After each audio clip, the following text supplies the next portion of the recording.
Hello dear students, myself Ashish Kachadia, and today we discuss topic related to estimating, costing and valuation. In today's topic we discuss about the unit number 6 valuation. Okay તો start કરીએ. તો first of all તો આપણે એ જોઈ લઈએ કે આપણે આ વિડિયો લેક્ચરની અંદર કઈ કઈ વસ્તુઓ છે તે જોવાના છીએ. બરાબર, તો એની અંદર પહેલી વસ્તુ છે કે આપણે આ વિડિયો લેક્ચરની અંદર શું જોવાના છે તો કે મોર્ટગેજ. મોર્ટગેજ એટલે કે ગીરોખત, એટલે કે ગીરવે મૂકનારી જે વસ્તુ છે એ બધી વસ્તુને મોર્ટગેજ તરીકે ઓળખવામાં આવે છે. તે પછી છે ફ્રી હોલ્ડ પ્રોપર્ટી. બરાબર, ફ્રી હોલ્ડ પ્રોપર્ટી કેને કહેવામાં આવે છે તો કે અબાધિત હકવાળી જે પ્રોપર્ટી હોય, બરાબર, અથવા તો અબાધિત અધિકારવાળી જે પ્રોપર્ટી હોય એને શું કહેવામાં આવે છે? ફ્રી હોલ્ડ પ્રોપર્ટી કહેવામાં આવે છે. અને લીઝ હોલ્ડ પ્રોપર્ટી એટલે કે લીઝ હોલ્ડ પ્રોપર્ટી કેને કહેવામાં આવે છે તો કે ભાડા પટ્ટાની જે મિલકત હોય અથવા તો ભાડા પટ્ટે રાખેલી જે મિલકત હોય એને શું કહેવામાં આવે છે તો કે લીઝ હોલ્ડ પ્રોપર્ટી તરીકે ઓળખવામાં આવે છે. બરાબર, અને લાસ્ટમાં જોશું કે differentiate between free hold property and lease hold property. બરાબર, આ જે ફ્રી હોલ્ડ પ્રોપર્ટી છે અને લીઝ હોલ્ડ પ્રોપર્ટી છે આ બંને વચ્ચેનો ડિફરન્સ શું રહેલો છે તેના વિશે છે એ આપણે આ લેક્ચરની અંદર જોશું. તો સ્ટાર્ટ કરીએ આપણે. તો ફર્સ્ટ ઓફ ઓલ જોઈએ કે મોર્ટગેજ. મોર્ટગેજ તરીકે એને ઓળખવામાં આવે છે. Mortgage the owner of a property can borrow money against the security of his property. Such advancement of money against any form of security is called mortgage. એટલે કે કોઈ મિલકતનો માલિક પોતાની મિલકતને બેંક અથવા તો વ્યક્તિ પાસે ગીરો મૂકીને તેના ઉપર લોન લઈ શકે છે અને તે લોન પેટે લોન આપનાર વ્યક્તિ છે એને વ્યાજ આપે છે. આ રીતે મિલકત ગીરો મૂકીને મેળવવામાં આવતી લોનને શું કહેવામાં આવે છે? મોર્ટગેજ અથવા તો ગીરોખત તરીકે ઓળખવામાં આવે છે. ફરી એક વખત જોઈ જઈએ. કોઈ મિલકતનો માલિક પોતાની મિલકતને બેંક અથવા તો કોઈ વ્યક્તિ પાસે ગીરવે મૂકી અને તેના ઉપર લોન લઈ શકે છે અને તે લોન માટે તે લોન આપનાર વ્યક્તિને શું કરે છે તો કે વ્યાજ આપે છે. આ રીતે મિલકત ગીરવે મૂકીને મેળવવામાં આવતી લોનને શું કહેવામાં આવે છે તો કે મોર્ટગેજ તરીકે ઓળખવામાં આવે છે. તે પછી આપણે જોઈએ કે મોર્ટગેજ ડીડ કેને કહેવામાં આવે છે? The transaction, the security and the condition of loan are entered in the document known as mortgage deed. એટલે કે લોન આપનાર અને લોન લેનાર વચ્ચે લોન અંગે કેટલીક શરતો નક્કી થાય છે, જેવી કે લોનની રકમ, વ્યાજનો દર, લોનના હપ્તાની સંખ્યા, લોન ભરપાઈ કરવાની સમય મર્યાદા. આ બધી બાબતોને આવરી લેતો દસ્તાવેજ બનાવવામાં આવે છે, જેને શું કહેવામાં આવે છે તો કે મોર્ટગેજ ડીડ તરીકે ઓળખવામાં આવે છે. ફરી એક વખત મોર્ટગેજ ડીડ કેને કહેવામાં આવે છે તો તે જોઈએ કે લોન આપનાર અને લોન લેનાર વચ્ચે લોન અંગે કેટલીક શરતો નક્કી થાય છે, જેવી કે લોનની રકમ, વ્યાજનો દર, લોનના હપ્તાની સંખ્યા, લોનના ભરપાઈ કરવાની સમય મર્યાદા વગેરે. આ બધી બાબતો આવરી લેતો દસ્તાવેજ જે બનાવવામાં આવે છે જેને શું કહેવામાં આવે છે તો કે મોર્ટગેજ ડીડ તરીકે ઓળખવામાં આવે છે. અને આ દસ્તાવેજ કેવો હોય છે તો કઈ કાનૂની હોય છે. તે પછી આપણે જોઈએ કે મોર્ટગેજર તરીકે કેને ઓળખવામાં આવે છે તો કે the person who takes loan is known as mortgager. બરોબર, એટલે કે જે માણસ છે એ પોતે લોન લે છે, બરોબર, એને શું કહેવામાં આવે છે તો કે મોર્ટગેજર તરીકે ઓળખવામાં આવે છે. તો જે લોન લેનાર હોય, જે પોતાની મિલકત ગીરવે મૂકીને લોન લે છે એને શું કહેવામાં આવે છે તો કે મોર્ટગેજર તરીકે ઓળખવામાં આવે છે. તે પછી મોર્ટગેજી કેને કહેવામાં આવે છે તો કે the person who advance the loan is known as mortgagee. એટલે કે જે માણસ લોન આપે છે તેને શું કહેવામાં આવે છે તો કે મોર્ટગેજી તરીકે ઓળખવામાં આવે છે. જે માણસ લોન લે છે એને મોર્ટગેજર કહેવાય અને જે લોન આપે છે એને શું કહેવાય છે તો કે મોર્ટગેજી તરીકે ઓળખવામાં આવે છે. લાસ્ટમાં આપણે જોઈએ કે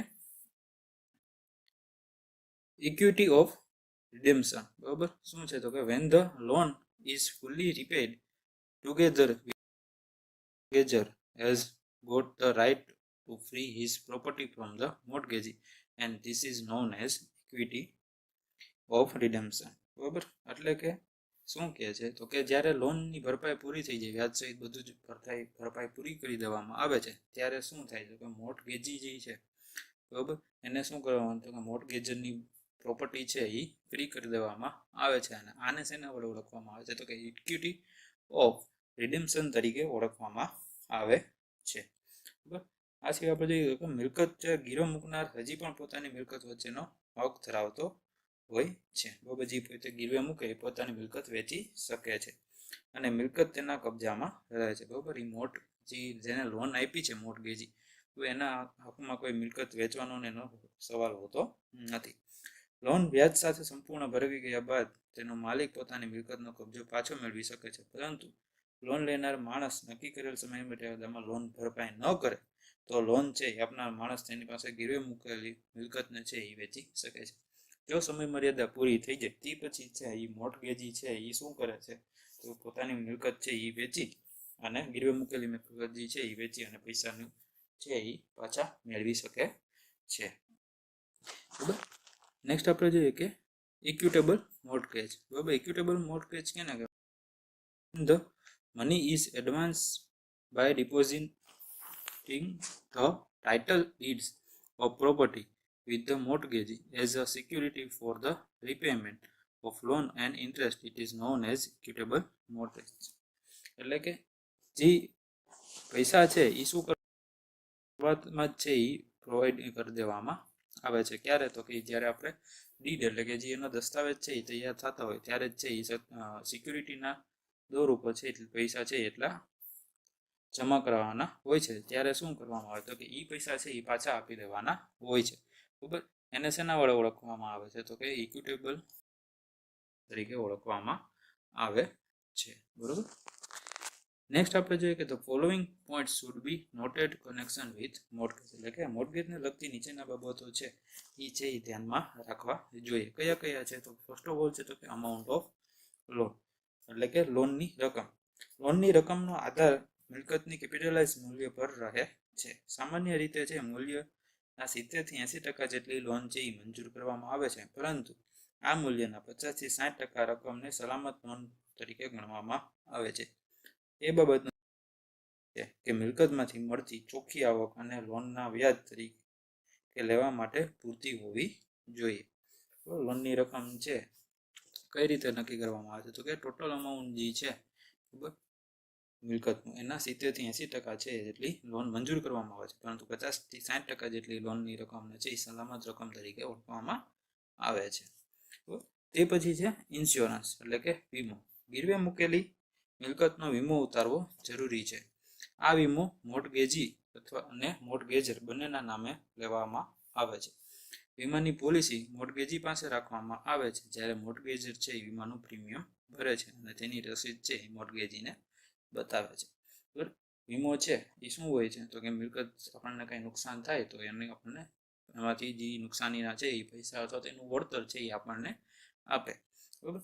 આ વીમો છે એ બંનેના નામે હોય છે. બરાબર. લોન આપનાર અને લોન લેનાર બંનેના નામે હોય છે અને વીમાની પોલિસી છે એ કોના પાસે રાખવામાં આવે છે કે લોન આપનાર પાસે રાખવામાં આવે છે, જ્યારે વીમાનું પ્રીમિયમ છે એ લોન લેનાર છે એને ભરવાનું હોય છે અને તેની રસીદ છે એ લોન આપનારને બતાવવાની રહેતી હોય છે. પછી છે લીઝ હોલ્ડ પ્રોપર્ટી. ઘણી વખત લોન મંજૂર કરવામાં આવે છે અને મોર્ટગેજ ડીડ બનાવવામાં આવે છે. આવા કિસ્સામાં સમય પર મિલકતની પુનઃ આકારણી કરવી જોઈએ, જેથી લોનની રકમમાં મિલકતની રકમ કરતાં વધી ન જાય તેનો ખ્યાલ આવે છે. બરાબર. લીઝ ઉપર આપેલી કોઈ પણ મિલકત ઉપર છે ઘણી વખત લોન લેવામાં આવે છે અને એની વેલ્યુએશન કરતાં એનું વેલ્યુ વધી ન જાય એનું ખાસ એક ધ્યાન રાખવું જોઈએ. બરાબર. પછી છે થર્ડ પાર્ટી ગેરંટી, એટલે કે ત્રીજા માણસની ગેરંટી. સામાન્ય રીતે લોન આપનાર માણસને લોનની રકમ શક્ય હોય એટલી જલ્દી પરત મેળવવામાં રસ હોય છે. તેને મિલકત ઉપર કબજો જમાવવામાં રસ હોતો નથી. એટલે સમાજના મોંઘાદાર વ્યક્તિને વ્યક્તિગત જામીન તરીકે મોર્ટગેજ ડીડમાં સમાવવામાં આવે છે, જેથી ઇમરજન્સી કિસ્સામાં લોન આપનાર ગેરેન્ટરને લોનને જલ્દી ચૂકવવા માટે વિનંતી કરી શકે છે. આપણે ઘણી વખત જોતા હોય તો બેંકમાંથી આપણે લોન લેવી હોય તો શું કરવું પડે છે તો કે ત્યાં આપણે સરકારી કર્મચારી ગમે એ હોય એની આપણે એક સાઇન લેવડાવવી પડે છે, જે ગેરંટી આપણે કહીએ થર્ડ પાર્ટી ગેરંટી. બરાબર. સાઇન લેવડાવવી પડે. શું કામ? તો કે છે એ આપણે કોઈ પણ લોન લેનાર વ્યક્તિ ક્યાંય પણ હોઈ જાય તો એ છે એની દ્વારા છે એ પકડી શકે, કારણ કે એ પોતે છે એ ગવર્મેન્ટ અધિકારી હશે એટલે પોતે પણ ક્યાંય જઈ શકે નહીં. એટલે સામાન્ય દોર ઉપર છે એ સરકારી કર્મચારીની સાઇન છે એ થર્ડ પાર્ટી ગેરંટી તરીકે બેંકમાં લેવામાં આવે છે. બરાબર. તે પછી છે વેલ્યુએશન. વેલ્યુએશન એટલે કે આકારણી. બરાબર. વેલ્યુએશનમાં મિલકતની નેટ ઇન્કમ ની સાવચેતીપૂર્વક ગણતરી કરવામાં આવે છે. આ રકમ વ્યાજ પેટે લેવાની રકમ કરતાં ઓછી ન હોવી જોઈએ. એવી ચીજ વસ્તુઓ કે જે લોનમાં લેનાર સહેલાઈથી મોર્ગેજીને જાણ કર્યા વગર લઈ જઈ શકે છે તેને વેલ્યુએશનમાં સમાવેશ કરવામાં આવતો નથી. બરાબર. વેલ્યુએશનમાં છે મિલકતની સાવચેતીપૂર્વક છે આકારણી કરવામાં આવે છે અને જે રકમ છે એના કરતાં ઓછી રકમ થઈ જાય એવું વેલ્યુએશનની રકમ કરીએ એ ઓછી થાય લોન કરતાં એવું બને નહીં, એનું ખાસ ધ્યાન રાખવાનું હોય છે. બરાબર. તે પછી છે લીઝ હોલ્ડ પ્રોપર્ટી. બરાબર. લીઝ હોલ્ડ પ્રોપર્ટીની અંદર ઘણીવાર લીઝ હોલ્ડ પ્રોપર્ટી માટે મોર્ટગેજ ડીડ બનાવીને લોન આપનાર આમાં આવે છે, પરંતુ આવા કિસ્સામાં સમયાંતરે મિલકતની આકારણી કરતા રહેવું જોઈએ જેથી લોનની રકમમાં મિલકતમાં રકમ કરતાં વધી જાય નહીં. બરાબર. લીઝ હોલ્ડ પ્રોપર્ટીમાં જ્યારે મોર્ટગેજ ડીડ બનાવીએ ત્યારે લોન આપવામાં આવે છે, પરંતુ એનું જે લોનનું અમાઉન્ટ છે મિલકતની મૂલ્ય કરતાં વધી ન જાય એનું ખાસ ધ્યાન રાખવામાં આવે છે. તે પછી છે સબસિક્વન્ટ મોર્ટગેજ એટલે કે બીજી વખતનો મોર્ટગેજ. જ્યારે એક જ મિલકત ઉપર એક કરતાં વધારે માણસ પાસેથી લોન લેવામાં આવે ત્યારે પ્રથમ મોર્ટગેજ ડીડ ધરાવનાર માણસનો દાવો પ્રથમ રહે છે, ત્યારબાદ પછીના બીજા મોર્ટગેજ ડીડ બનાવનાર માણસનો રહે છે. એટલે બીજું મોર્ટગેજ ડીડ બનાવતી વખતે લોન આપનારે લોનની રકમ મંજૂર કરવામાં સાવચેતી રાખવી જોઈએ. જો એક જ મિલકત ઉપરથી બે જગ્યાએથી તમે લોન લ્યો તો જેમાં પાસે પહેલી લોન લીધી છે એનો હક છે એ પહેલાં રહે છે, એ દસ્તાવેજ છે એ પહેલાં કાનૂની તરીકે ગણવામાં આવે છે. ત્યારબાદ છે એ બીજા જે વ્યક્તિ પાસે છે અથવા તો બેંક પાસેથી આપણે લોન લીધી હોય એના દસ્તાવેજ છે એનું મોર્ટગેજ ડીડ છે એ પછી કાનૂની ગણવામાં આવે છે. બરોબર.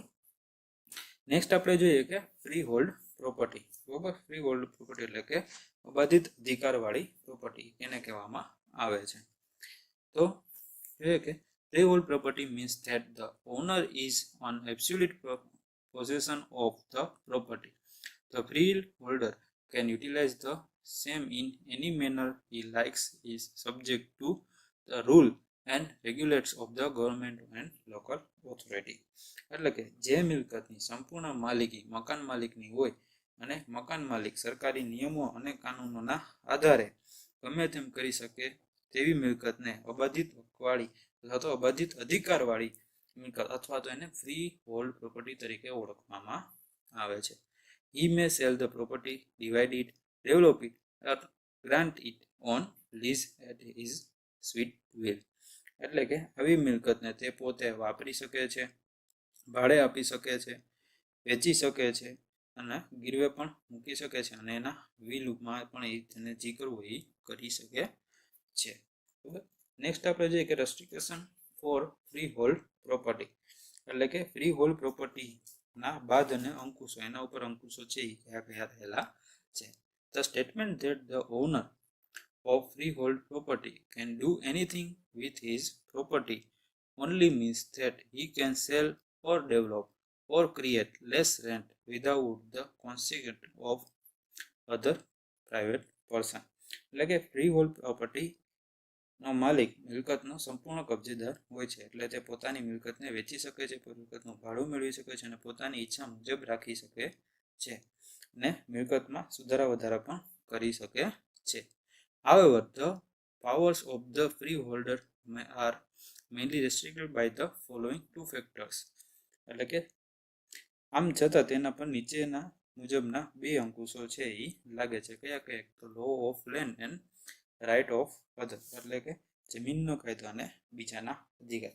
જમીનના કાયદાની અંદર શું આવે તો કે ફ્રીહોલ્ડ પ્રોપર્ટીના વિકાસ અને સુધારા વધારા સરકારી કાયદામાં રહીને જ કરી શકાય છે. બિલ્ડિંગ બાય લોસ છે એ લોકલ ઓથોરિટીને આપણે માનવા જ પડે છે. સરકારી કાયદા પ્રમાણે મિલકત બાંધતા પહેલા બાંધેલા મિલકતમાં સુધારા વધારા કરવા માટે લગતી વળગતી સત્તા પાસેથી આપણે શું કરવું પડે છે? મંજૂરી લેવી પડે છે. આ કાયદા હેઠળ જાહેર હિત કે સરકારી કામ માટે મિલકતની જરૂર પડે તો તે સરકારને આપણે શું કરવી પડે છે? પાછી આપવી પડે છે. આ બધું શેની અંદર આવે તો કે લો ઓફ લેન્ડની અંદર. જ્યારે રાઇટ ઓફ અધર એટલે કે બીજાના અધિકારની અંદર શું આવે તો કે ફ્રી હોલ્ડ પ્રોપર્ટીનો માલિક પોતાની મિલકતનો વિકાસ છે એ કરી શકે છે, પરંતુ તેવો વિકાસ કરવામાં તે બીજા આ હક છીનવી ન શકે. જેમ કે જમીનનો માલિક છે પોતાની જમીનમાં બાંધકામ કરતી વખતે પાડોશીની ખુલ્લી જગ્યા કે પેસેજમાં અવરોધ ન કરી શકે. એટલે કે ત્યાં એ બીજાની ખુલ્લી જગ્યા હોય એમાં તે બાંધકામ કરી શકે નહીં. એટલે એ બીજાનો અધિકાર કહેવામાં આવે છે. બરાબર, આ બે છે એ રેસ્ટ્રિક્શન રહેલા છે. કેના માટે? તો કે ફ્રી હોલ્ડ પ્રોપર્ટીના છે એ બે રેસ્ટ્રિક્શન રહેલા છે. આ બે અંકુશો છે એ ફ્રી હોલ્ડ પ્રોપર્ટીના રહેલા છે. બરોબર. નેક્સ્ટ આપણે જોઈએ કે લીઝ હોલ્ડ પ્રોપર્ટી. બરાબર, લીઝ હોલ્ડ પ્રોપર્ટી કેને કહેવામાં આવે છે? અથવા તો ભાડા પટ્ટે રાખેલી પ્રોપર્ટી જે છે, મિલકત જે છે એને કહેવામાં આવે છે. એની અંદર જોઈએ કે the owner of the free hold property May give permission to any other person to use his freehold property, which is known as giving property on lease, and such property is called as leasehold property. જે મિલકત ભાડે રાખનાર માણસના ભૌતિક કબજામાં હોય તેના ઉપયોગ ભાડે રાખનાર માણસને લેખિત દસ્તાવેજમાં વર્ણવેલી શરતોને આધીન જ કરી શકાય તેવી હોય આવે છે ભાડા પટ્ટાની મિલકત અથવા ભાડે રાખેલી મિલકત અથવા તો લીઝ હોલ્ડ પ્રોપર્ટી તરીકે ઓળખવામાં આવે છે. બરાબર. તે પછી the person who takes the lease is known as lessor અથવા તો લીઝ હોલ્ડર. બરાબર. જે વ્યક્તિ પટ્ટે આપેલી મિલકતનો અબાધિત હક ભોગવતી હોય, જેણે પોતાની મિલકતને બીજી વ્યક્તિને કોઈ ચોક્કસ સમય માટે ચોક્કસ શરતોથી આપેલી હોય અને મુદત પૂરી થઈ મિલકતનો કબજો લઈ શકે તેવી વ્યક્તિને શું કહેવામાં આવે છે? તો કે લેઝર તરીકે ઓળખવામાં આવે છે. The owner of the property who grants lessor. એટલે કીધું ને કે આપણે જે પણ આ બધી વ્યક્તિ છે એને શું કહેવામાં આવે છે? જે પોતાની શરતો પાડી અને અમુક ચોક્કસ મર્યાદા સુધી આપે એને શું કહેવામાં આવે છે? તો કે લેઝર કહેવામાં આવે છે. અને લીઝી કેને કહેવામાં આવે? તો કે જે વ્યક્તિ કોઈ ચોક્કસ સમય મર્યાદા માટે ચોક્કસ શરતોને આધીન ભાડા રૂપે, પ્રીમિયમ રૂપે કે અન્ય રૂપે વળતર આપીને મિલકતનો ભોગવટો કરે છે તેને શું કહેવામાં આવે છે? તો કે લીઝી અથવા તો પટ્ટેદાર તરીકે ઓળખવામાં આવે છે. જે લીઝ લે ટૂંકમાં એને શું કહેવામાં આવે છે? લીઝી અથવા તો લીઝ હોલ્ડર તરીકે ઓળખવામાં આવે છે. સામાન્ય રીતે મિલકત 21, 50, 99 અથવા તો 999 વર્ષ માટે જુદી જુદી શરતોથી પટ્ટે આપવામાં આવે છે. જ્યારે મિલકત છે 99 વર્ષ માટે પટ્ટેથી ભાડે આપવામાં આવે છે ત્યારે તેને લાંબી મુદતનું ગુણોત્તરનામું એટલે કે લીઝ ઇન પ્રિપોરિટી કહે છે. જ્યારે મિલકત છે 999 વર્ષ માટે પટ્ટેથી ભાડે આપવામાં આવે છે ત્યારે તેને અનંત મુદતનું ગુણોત્તરનામું તરીકે ઓળખવામાં આવે છે. 99 વર્ષ માટે ભાડેથી આપીએ એને શું કહેવામાં આવે છે? લાંબી મુદતનું ગુણોત્તરનામું. અને 999 વર્ષ માટે પટ્ટે આપવામાં આવે એને શું કહેવામાં આવે છે? તો કે અનંત મુદતનું ગુણોત્તરનામું તરીકે ઓળખવામાં આવે છે. નેક્સ્ટ આપણે જોઈએ કે restriction for lease hold property. એટલે કે ભાડા પટ્ટાની જે મિલકત છે એના માટેના અંકુશો છે એ કયા કયા રહેલા છે? A lease holder has to pay rent to the freeholder regularly. એટલે કે જે પટ્ટે રાખનાર છે બરોબર એને પોતાની ભાડું છે એ નિયમિત છે એ ચૂકવવું પડે છે. If the land given on lease is for residential purpose, a leaseholder can not use for other purpose like commercial or industrial.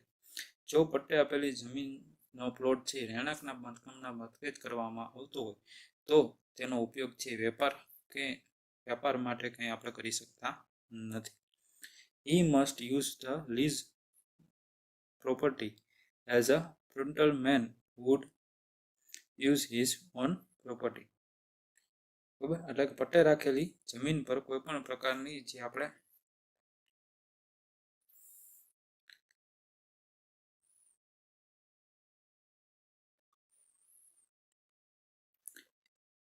He must use the leased property as prudent man would use his own property. એટલે કે જે lease hold property છે એ પોતાની પાછી મિલકત છે એ વાપરી શકે એ રીતે જ આપણે એને સાચવવી જોઈએ. He cannot do any act which cause permanent injury to the property.